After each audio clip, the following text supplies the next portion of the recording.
.com शंखनाद में आपका स्वागत है। कुछ लोग पूछते हैं कि जम्मू कश्मीर में 370 हटने से 35 से हटने से क्या बदला,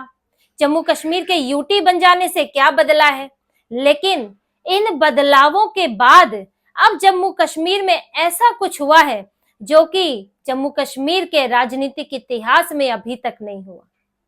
जम्मू कश्मीर में उमर अब्दुल्ला को मुख्यमंत्री बनने के बाद ऐसा फैसला लेना पड़ा जो उनकी पार्टी ने, उनके परिवार ने अभी तक वो फैसला नहीं लिया है। अब नेशनल कॉन्फ्रेंस को उमर अब्दुल्ला को अपनी नई सरकार में बहुमत होने के बावजूद भी एक डिप्टी सीएम हिंदू समुदाय से बनाना पड़ा। एक हिंदू को उन्होंने डिप्टी सीएम बनाया है, सुरेंद्र कुमार चौधरी, जिन्हें अपने से एक नीचे कद दिया गया है, डिप्टी सीएम, यानी कि जो सीएम की अनुपस्थिति में, जो उमर अब्दुल्ला की अनुपस्थिति में पूरी तरह डिप्टी सीएम का काम करेंगे, उन्हें डिप्टी सीएम बना के इतना ऊंचा कद दिया गया है। आखिर उमर अब्दुल्ला ने ऐसा क्यों किया जो कि उनके पिता फारूक अब्दुल्ला ने नहीं किया, उनके दादा शेख अब्दुल्ला ने नहीं किया, उनकी प्रतिद्वंदी पार्टी पीडीपी मुफ्ती परिवार ने नहीं किया। लेकिन आज उमर अब्दुल्ला को एक हिंदू नेता की याद आ गई डिप्टी सीएम बनाने के लिए, क्योंकि उमर अब्दुल्ला अब एक यूटी के मुख्यमंत्री हैं, एक आधे अधूरे मुख्यमंत्री हैं और उनको सबको साथ लेकर तो चलना ही है, क्योंकि अपनी कुर्सी 5 साल बचानी है। वरना तो ये ऐसा परिवार है जो कि हिंदुओं से वोट मिलके जम्मू के लिए नहीं, कश्मीर के लिए इतने सालों से सब कुछ करता रहा, सारा ध्यान कश्मीर पर रहा, कश्मीर कश्मीर का राग अलापता रहा, सारे फंड और सारी सुविधाएं कश्मीर को देता रहा और उसके साथ साथ वहां पर आतंकवाद की आग भी जलाता रहा। ये परिवार को Hindu CM, Hindu deputy CM याद आना ये बहुत बड़ी बात है,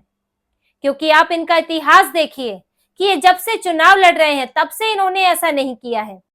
जम्मू कश्मीर में पहला चुनाव 1951 में हुआ था, तब वहां पर चीफ मिनिस्टर बने, उससे पहले वहां पर प्राइम मिनिस्टर हुआ करते थे और एक हिंदू प्राइम मिनिस्टर वहां पर हुए हैं, मेहर चंद महाजन, जिनको नियुक्त किया गया था, चुना नहीं गया था, वहां की जनता ने नहीं चुना था। उसके बाद वहां पर जितने चीफ मिनिस्टर हुए वो मुसलमान ही हुए। अब डिप्टी चीफ मिनिस्टर की बात करते हैं तो वहां पर उप मुख्यमंत्री, पहले उप मुख्यमंत्री बनाए गए थे 1974 में, और उसके बाद की आप ये लिस्ट देखिए। 1974 में पहले डिप्टी सीएम बने थे मिर्जा अफजल बेग, जो कि नेशनल कॉन्फ्रेंस से थे। 1984 में देवीदास ठाकुर बने थे नेशनल कॉन्फ्रेंस से ही, लेकिन उनकी अलग कहानी है, वो आपको आगे बताऊंगी। 2002 में मंगत राम बने थे कांग्रेस से, 2005 में मुजफ्फर हुसैन बेग बने थे पीडीपी से,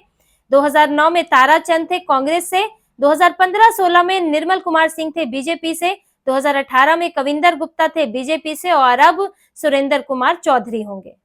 अब ये लिस्ट आपने देखी होगी। तो जितने भी हिंदू सीएम हैं उसमें एक को छोड़कर बाकी सभी बीजेपी और कांग्रेस से हैं, और ये तब बनाए गए थे जब या तो कांग्रेस सत्ता में थी या बीजेपी पीडीपी के साथ थी, तब एक हिंदू नेता को डिप्टी सीएम का दर्जा दिया गया था। अब एक जो अपवाद है 1984, उसमें देवीदास ठाकुर जो है वो नेशनल कॉन्फ्रेंस से दिखते हैं। ये तब की बात है जब 1983 में फारूक अब्दुल्ला जो है सीएम बने थे, नेशनल कॉन्फ्रेंस चुनाव जीती थी, लेकिन तब फारूक अब्दुल्ला की जो बहनोई है गुलाम मोहम्मद शाह, उन्होंने बगावत कर दी पार्टी से, 12 विधायक लेकर अलग हो गए और 26 कांग्रेस के विधायकों के साथ उन्होंने सरकार बनाई और खुद मुख्यमंत्री बन गए। और तब जो है देवीदास ठाकुर को डिप्टी सीएम बनाया गया, नेशनल कॉन्फ्रेंस से ही थे, लेकिन ये इस तरह का इनका गठजोड़ बना, हिंदू मुस्लिम एक संतुलन बनाने की भी कोशिश की गई, और क्योंकि गठबंधन की सरकार भी थी, वो भी एक मजबूरी ही थे देवीदास ठाकुर कि उन्हें डिप्टी सीएम बनाया गया, एक हिंदू को डिप्टी सीएम बनाया गया। लेकिन नेशनल कॉन्फ्रेंस ने कभी भी अपनी तरफ से, जब भी वो रही, सत्ता में रही, जब भी बहुमत के साथ रही, कभी भी अपना डिप्टी सीएम हिंदू को नहीं बनाया, पीडीपी ने भी नहीं बनाया है। और देखिए आज इन्हें जरूरत महसूस हो गई, जबकि उमर अब्दुल्ला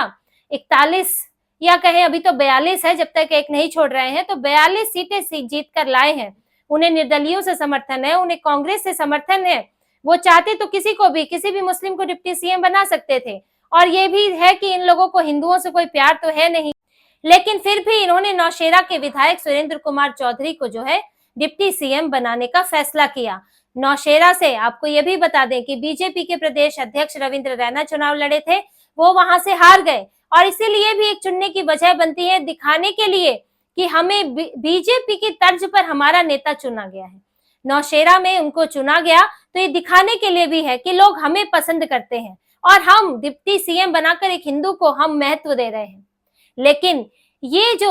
उमर अब्दुल्ला ने बदलाव किया है, ये जो अपनी पार्टी लाइन, अपनी परिवार लाइन से हटकर गए हैं, जो अब्दुल्ला परिवार जो है कश्मीर और मुसलमानों से ऊपर नहीं उठ पाता था और हिंदुओं के नरसंहार के लिए जिम्मेदार है, वो परिवार आज एक हिंदू को इसीलिए आगे ला रहा है क्योंकि उसको फायदा चाहिए हिंदुओं से, क्योंकि वो परिवार, वो पार्टी आज केंद्र शासित प्रदेश में अलग थलग पड़ी हुई है, क्योंकि आज उसके पास वो महाराजा वाली शक्तियां नहीं है कि जम्मू को किनारे करके सिर्फ कश्मीर को सिराखों पर बैठाए रखो। और ये जम्मू कश्मीर की बात नहीं है, दरअसल हिंदुओं को किनारे करके मुसलमानों को सिर पर बैठाए रखो, इनकी यही रणनीति रही है। लेकिन आज यूटी बनने से हालात बिल्कुल अलग है, आज शक्तियां इनके पास नहीं है, आज इन्हें एलजी के अधीन काम करना है। इनके बारे में ऐसी छवि बन रही है कि ये अलग थलग हो रहे हैं, ऐसा लग रहा है जैसे इन्हें सिर्फ एक क्षेत्र ने चुना है, क्योंकि सारी 42 सीटें इन्हें मिली है कश्मीर से। कश्मीर के मुसलमानों ने इन्हें भर भर कर वोट दिया और इन्हें वोट दिया क्योंकि उन्हें लगता था कि बीजेपी को यही हरा सकते हैं। पीडीपी गठबंधन कर चुकी थी, उससे नाराजगी थी, निर्दलियों को जिताकर फायदा नहीं था, तो उन्हें लगा कि वही पूरा टेक्टिकल वोटिंग की जो भारत में हर जगह मुसलमान करता है, वो कश्मीर में भी किया उन्होंने। और इसीलिए उमर अब्दुल्ला से भले ही नाराजगी रही हो,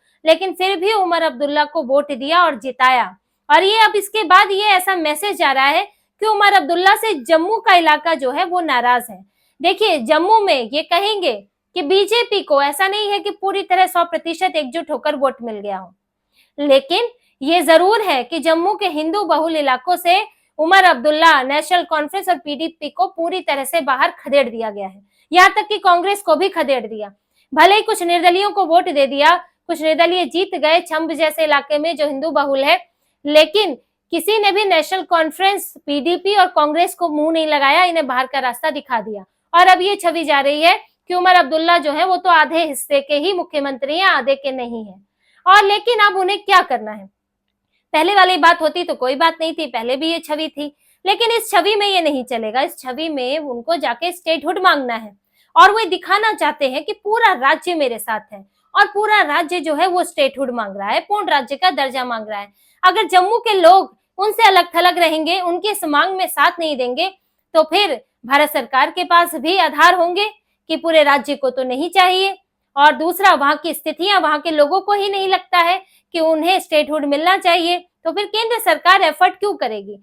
तो उमर अब्दुल्ला एक हिंदू डिप्टी सीएम दिखाकर वहां के हिंदुओं को दिखाना चाहते हैं कि नहीं, मैं आपका भी हूँ, ये सरकार आपकी भी है और आप भी पूर्ण राज्य के दर्जे के लिए मेरे पीछे पीछे चलिए।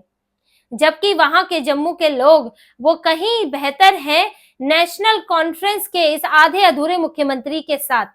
क्योंकि वहां पर यूटी है और वहां पर असली बॉस जो है एलजी है, जो कि दोनों इलाकों पर बराबर ध्यान देते हैं, जो कि जम्मू के लोगों को अलग थलग नहीं रखते। लेकिन उमर अब्दुल्ला जब ये अगर पूरी ताकत पालेंगे तो ये लोग चाहते हैं कि वही स्थिति बन जाए, किसी तरह से पूर्ण राज्य का दर्जा मिले और फिर से हम सिर्फ कश्मीर का राग अलापे, वहां पर आतंकवाद, वहां पर उत्पात और वहां पर अलगाववाद को बढ़ावा दे। लेकिन अभी ये चाहते हैं कि अभी ये छवि ना बने, क्योंकि अभी लग रहा है कि वही कश्मीर के लोगों ने उमर अब्दुल्ला को वोट दिया है, अब पूरी तरह से इस्लामिक शासन लाने की कोशिश है, पहले की तरह जम्मू कश्मीर का हाल बिगाड़ना चाहते हैं, सिर्फ मुसलमानों का शासन चाहते हैं। तो उमर अब्दुल्ला पूरी तरह से इस छवि को बदलना चाहते हैं और इसीलिए इतने दिनों से कह रहे हैं कि हम तो मिलजुल कर काम करेंगे, ये तो सबकी सरकार है, जम्मू के लोगों की भी सरकार है। फारूक अब्दुल्ला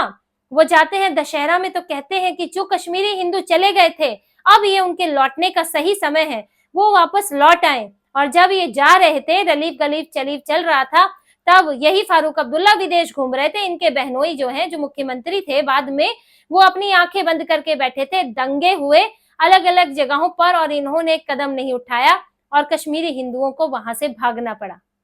लेकिन अब इन्हें बहुत अच्छे लग रहे हैं कश्मीर के हिंदू जो वहां से चले गए, जो जम्मू के इलाके में बसे हुए हैं और कह रहे हैं कि आप आ जाइए। तो देखिए, इनका तो हिसाब यही है, मुंह में राम राम बगल में छुरी और मौके पर किसी को भी बाप बना लो वाली स्थिति है। और इसलिए ये हिंदुओं को भी बेवकूफ बनाने में जुटे हुए हैं लेकिन फिर भी आज इन्हें इस बात के लिए मजबूर होना पड़ रहा है। देखिए, प्रतिनिधित्व इसी तरह भी मिलता है, अगर कोई मन से ना दे तो उसे जबरदस्ती दिलवाया जाता है। आखिर मुसलमान जो है वो केंद्र सरकार में, दूसरी राज्यों में कैसे उनके नेताओं को महत्व मिलता है, कैसे उन्हें बड़े पद मिलते हैं? क्योंकि वो एकजुट रहकर जो चुनाव में अपनी ताकत मनवाते हैं, अपने इलाकों से अपना प्रतिनिधि चुनकर भेजते हैं, किसी एक पार्टी को पूरा समर्थन करते हैं और इसीलिए उनके नेता को पद भी मिलते हैं, मंत्री पद भी मिलते हैं, अब आगे आगे रखा जाता है, साथ साथ रखा जाता है।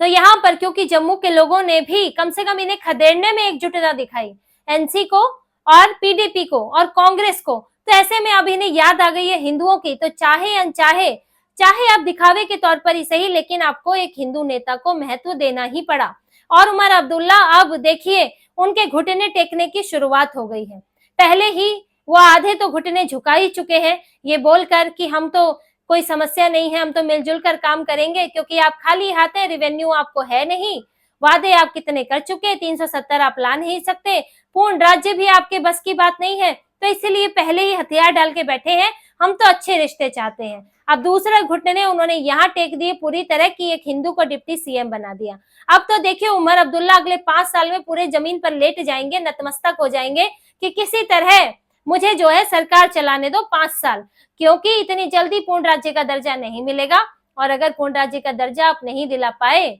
तो आप तो वादे करके आए हैं, उन वादों का जवाब तो आगे आपको देना पड़ेगा। तो देखिए, पीएम मोदी, भारत सरकार की नीतियों का ही नतीजा है कि जम्मू कश्मीर की हवा बदल गई है। ये पूरी कट्टर मुस्लिम पार्टियां, कट्टर अलगाववादी पार्टियां, पाकिस्तान परस्त पार्टियां जो है, अब वहां पर दूसरे पक्ष हिंदुओं की बात करने लगी है, भारत की बात करने लगी है, चुनाव में जो है पूरी तरह से हिस्सा लेने लगे हैं। ये एक बहुत बड़ा बदलाव है जो 370 हटाए बिना, 35 हटाए बिना संभव नहीं हो सकता था। और जो एलजी को ताकत दी है, उससे ये लगता है कि आगे भी स्थितियां लगभग ऐसी ही बनी रहेंगी, और उमर अब्दुल्ला जो अभी झुके हुए हैं वो और कितना झुकेंगे अभी आगे आने वाले 5 सालों में आप देखते रहिए। तो इसी तरह की और खबरें और विश्लेषण आपके लिए लाते रहेंगे। जुड़े रहिए, सब्सक्राइब कीजिए, कमेंट कीजिए। बहुत बहुत धन्यवाद। जय श्री राम।